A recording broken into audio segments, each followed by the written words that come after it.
I'm Laura Ingraham. This is Ingraham Angle from Washington Tonight. Thank you so much for being with us. Apocalypse Biden. That's the focus of tonight's angle. All right, will he or won't he? As in, will Joe Biden seek a second term or not? Well, the White House's answer to the question has been, well, evolving. My plan is to run for re-election. That's my expectation. Is he going to run in 2024? Is he telling staff that? Yes, that's his intention. Is the president running for re-election? His answer has been pretty simple, which is yes. Joe Biden is running for re-election, and I will be his ticket mate. Full stop. Full stop. That's it. Listen to President Biden. He intends to run. And if he does, I intend to run with him. So there you go. And if he does, I will be running with him proudly. And then when Dr. Jill was asked about it just a few days later, we'll notice more nervous laughter.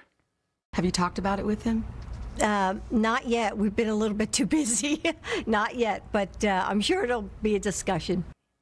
I'm sure it'll be a discussion. Oh, wait, has anyone told Joe? Look, my intention, as I said to begin with, is that I would run again. But it's just an intention. But is it a firm decision that I run again? That remains to be seen. I'm going to tell you tonight what remains to be seen. Just how many seats the Democrats are going to lose in the House and the Senate. And it remains to be seen whether Biden is even capable of standing upright at this moment. Now, his cognitive decline, everybody knows it, it's obvious. He needs cards for pretty much everything. And lately, it seems he doesn't just need electoral support from women, but physical support as well. Like, remember he was walking with Michigan Governor Gretchen Whitmer? That was odd. And today, attending the Queen's funeral, Dr. Jill seemed more like nursemaid Jill than First Lady. Then rudely, did you notice this? The Bidens actually arrived late. And thus, in a very awkward moment, the President of the United States had to stand and be told to wait as military heroes processed in. The Guardian writing, after arriving hand in hand, the Bidens finally sat down in their places at the Abbey at 10:05 a.m. The schedule published by Buckingham Palace suggested the 500 invited dignitaries should have been seated between 9:35 a.m. and 9:55 a.m. Perhaps as a consequence of the opting out of the buses taking other leaders from the assembly point at the Royal Hospital, Chelsea, the Bidens were also given seats 14 rows back in the south transept of the Abbey. Now, for a president who publicly prided himself on his vast experience in foreign and domestic affairs, this was embarrassing. Yet, even when needing physical support, Joe Biden can always count on his regime media support. Look out, KJP, because Scott Pelley of CBS seems like he's auditioning for your job. Summer was going so well for the president, the White House threw a party last week with a concert by James Taylor. You have had a string of legislative successes recently. The much more modest bipartisan gun law that passed this summer may be the best example of the president's legislative breakthroughs that no one thought possible. Catholic and devout, he keeps a rosary in his pocket. You have lived a long life of triumph and tragedy. And then a moment where even Pelley couldn't save Biden from himself.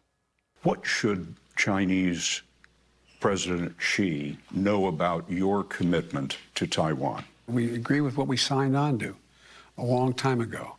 And that there's a one China policy, and Taiwan makes their own judgments about their independence. But would U.S. forces defend the island? Yes, if in fact there was an unprecedented attack. So unlike Ukraine, to be clear, sir, U.S. forces, U.S. men and women, would defend Taiwan in the event of a Chinese invasion.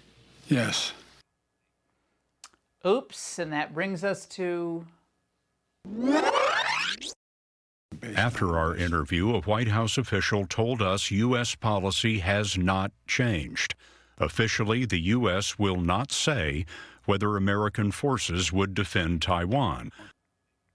Now, this is at least, I think, the fourth time that Biden has bollocksed the Taiwan question. But that's okay. It was only, risking starting a war with China. No big deal or anything. But all the media spin and all those softball questions, look, it can't change reality just 50 days before the midterms. Beyond the sight of the global elites, America under Biden is becoming its own hellscape of economic pain. An article in the Wall Street Journal was so upsetting to me tonight that I had to share it with you. When single mom Jamaica Bonvillain was asked about her grocery trip, she started tearing up. I just get to the point, she said, where I break down, and I'm like, okay, how do I do it?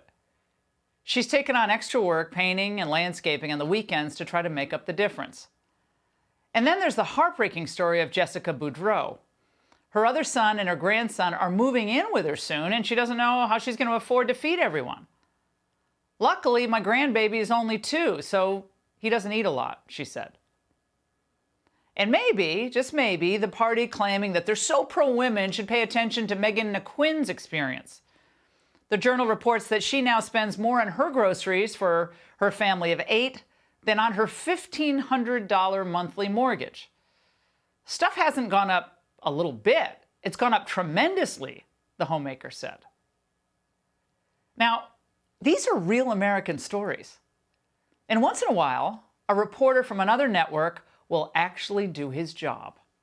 If you're going to blame everything on the pandemic for inflation, then you've got to acknowledge that reopening after the pandemic is why we just got back to basically the job that we had before the pandemic. The 10 million just got us back to even. But we are putting ourselves on a better path now. A better path? Is that what you said? Well, sweetheart, voters don't think so. And when you ask this question about Joe Biden, the effect his policies have had in the economy, a 2-to-1 margin, folks saying it's more hurt the economy than help the economy. Of course they're saying that. Yet the incessant drumbeat of the past several weeks is that the Democrats are somehow turning the corner. For months, Republicans were sure that they'd be surfing a red wave. But now, with just 51 days to go, Democrats actually think that they're back in the game. And here's why. The notion of a red wave, gone. Democrats stand a good chance of holding the Senate, maybe picking up a couple seats. We have to be questioning whether or not this red wave really will happen. Yet with Senate races in Pennsylvania, Arizona, and Georgia, they're tightening. Axios is forced to report that the Angle has been predicting for weeks that was right. Now that summer's over, the harsh, cold reality of American life under this Democrat majority is starting to set in. Republicans are well positioned to comfortably win back the House and are on a surer footing than just weeks ago to net the 1 seat necessary to capture a narrow Senate majority. And the concern over whether leadership in the Senate was going to get involved has apparently awakened Mitch McConnell. Not only is he holding yet another fundraiser for Blake Masters in Arizona, but again, Axios is reporting in another article tonight that he's actually having some closed-door confidence over the GOP winning back the Senate now. We told you. And for good reason. Look, they have a winning argument. Last week's Fox poll found that 59% of voters said they were extremely concerned with inflation and higher prices, of course. 45% said the same about abortion policy. And Republicans are trusted more on the economy by a margin of 14 points. That's 52 to 38, according to new polling by the New York Times. The economy, crime, and the border should be all that the Republicans hit, and hit hard from now until Election Day. Anything else, frankly, right, at this point is a distraction. And the first-time candidates that the Republican Party has nominated, that people have said, oh, they're not good enough. And look, they're not squishes. They want real change. Because the time for small reforms, that's over. We have to save America all over again, and frankly, that's going to require big reforms. The radicals, though, now running the Democrat Party, it's easy to point out they're responsible for the coming recession and the violent crime that's tearing apart the American landscape.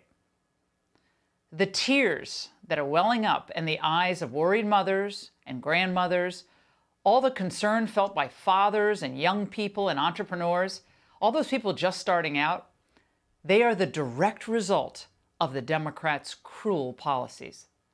And that's The Angle. Hey, Sean Hannity here. Hey, click here to subscribe to Fox News YouTube page and catch our hottest interviews and most compelling analysis. You will not get it anywhere else.